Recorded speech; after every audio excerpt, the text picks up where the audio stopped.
Ito guys, bali ngayon nandito ako sa farm na tinatawag ko.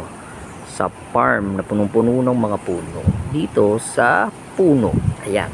Ito puno to ng mangga. Puno rin to ng duha. Ayan. Tapos na yung tagbunga ng santol. Ayan, puno ng malunggay. Ito, puno to ng bayabas. Ayan, marami dito. Puno ng bayabas. Ayan o. Puno ng bayabas na maliliit.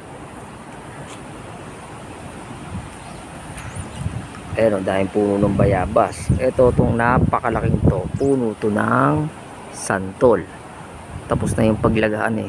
Yung pagbunga ng mga santol. Ito, puno ng malunggay na napakalaki. Tapos puno ng Indian mango. Puno ng bayabas. Ayan. Dito guys, nandito tayo sa farm. Napakasaya dito sa farm. Napakasaya, napakasarap ng pakiramdam. Dito sariwa ang hangin. Ayan, ang daming puno ng malunggay. Ang daming pinagkaloob ng Panginoon sa atin. Maraming salamat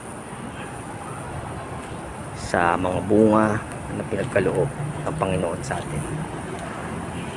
Mahal tayo ng Panginoon, tandaan nyo yun guys ha. Mahal tayo ng Panginoon, patuloy natin siyang sambahin. Ayan o, daming puno, di ba? Dito naman tayo ulit sa pizza pang puno.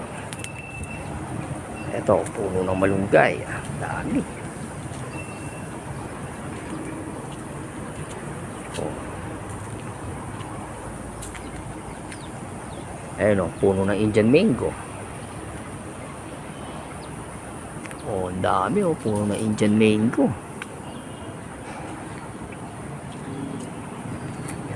Mahal na mahal natin ang mga puno. Yan ay galing sa Panginoon. Ibibigay ng bunga para may makain ng tao. Patuloy ang pasasalamat at pagpapala ng Panginoon para sa ating lahat.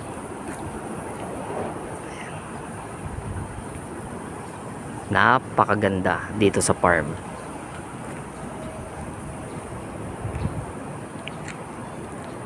O, di ba? Napakaganda.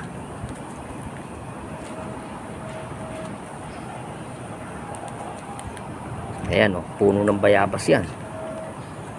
Puro puno ng bayabas. Puno ng santol. Duhat, Indian mango, malunggay. O paano guys, maraming salamat sa panonood dito sa farm. Maraming salamat, and to God be all the glory. Thank you. God bless sa ating lahat. Maraming salamat. Thank you. Bye-bye you.